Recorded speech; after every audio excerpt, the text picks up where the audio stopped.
I'm excited about the interview that I have today with Professor Adolph Reed.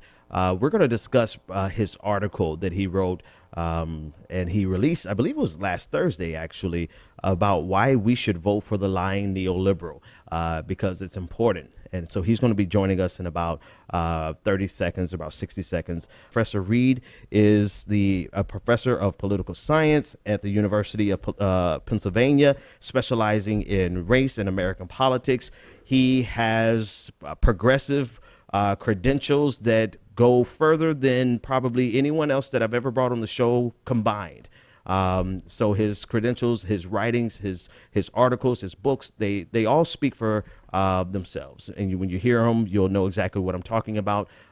Professor Reed, thank you so much for joining me again. We're so glad to have you. How are you today? Oh, pretty good. Well, it's my pleasure, man, always. I had such a good time and a good reaction to the last time I was on your show. Like I said, anytime you want me, just let me know. I'll try to work it out. Awesome. I really appreciate that. Yeah, we such a tremendous response, such a positive response that we had the last time you were on. And when I shared your article last week with my followers, the exact opposite response ensued.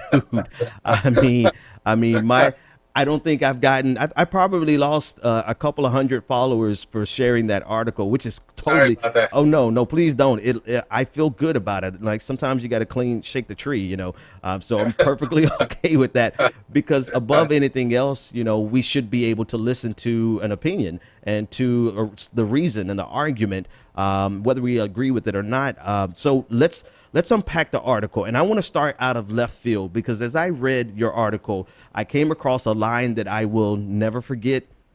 It's the line about if anyone comes to you from Never Hillary, basically challenging your credentials, they need to go to a different zip code because you have never been a servant of the establishment. Right. You've never been a person who's just kowtowed to the powers that be, and you've made that known throughout your entire public career. So the question I want to ask is, who pissed you off, Professor? Because I feel like when I read it, I'm like, somebody from Never Hillary came at Professor Reed the wrong way, and he had to get Yeah. them straight. So you don't have to drop any names, but No, did no. somebody come at you the wrong way? Well, it wasn't a given individual. It was just like a building disbelief that Hmm. turned into frustration, that turned into something like festivity, as a friend of mine used to call it.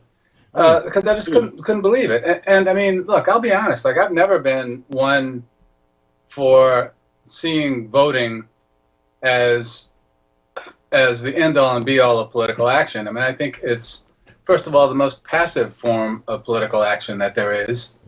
Um, and what it also means, and I've also said, I said on an earlier interview today that I think elections are much more often the venue for consolidating victories that have been won on the plane of social movement organizing than they are vehicles for sparking movements. And I think that that's a big problem.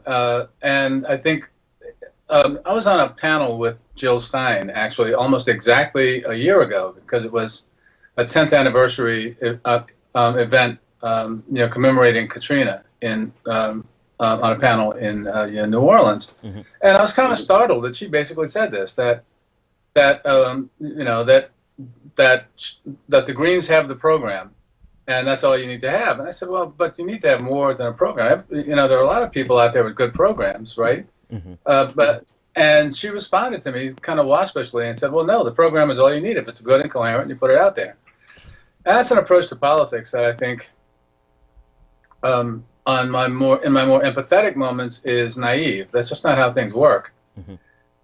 I know that's what a lot of people thought the Sanders campaign was, right? But it wasn't, right? If it had been, Sanders would have run as an independent, right? He wouldn't have run as a Democrat in the primaries.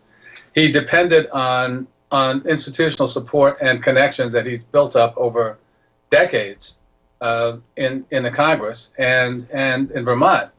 In that sense, the Sanders campaign, I think, was very interesting. I think we talked about this last time I was on, but one of the things that I found especially interesting about it and intriguing was that it it more than any other undertaking that I've been around, made a credible effort to combine serious pursuit of the electoral objective, that is winning the nomination and then the presidency, with a focus on seeing the campaign as a node, as an instant within a movement building project, right? So I think it succeeded fabulously on those terms. But the Green thing is different, right? The Greens aren't trying to organize and leave a trace. They aren't trying to connect with constituencies that already exist, or to move them, or to create new constituencies around issues, right? It's for the Green candidates, and I've voted Green once in my life in a national election. I voted for Nader in 2000. I voted for Barry Commoner. In fact, I was an elector on the ballot for a commoner in 1980 with the Citizens Party, as your grandparent might recall. So it's not that and as I think I said in that essay, like I've counted up. Like I think I've voted for Democrats in 5 of the 12 elections that I've so far been eligible to vote in.